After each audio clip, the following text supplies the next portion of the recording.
Okay, this is a Gigatronics sensor assembly, and I'm going to go ahead and torque it onto this adapter. You notice the wrench clicked over.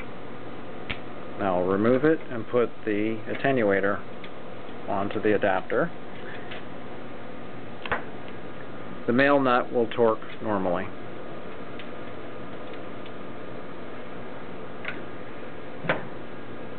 Clicked over. Now I'll add the sensor assembly to the attenuator,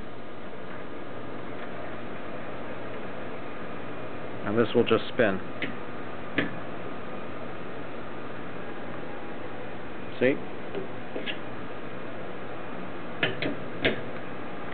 However, if I hold the center nut on the female, then I can get it to torque.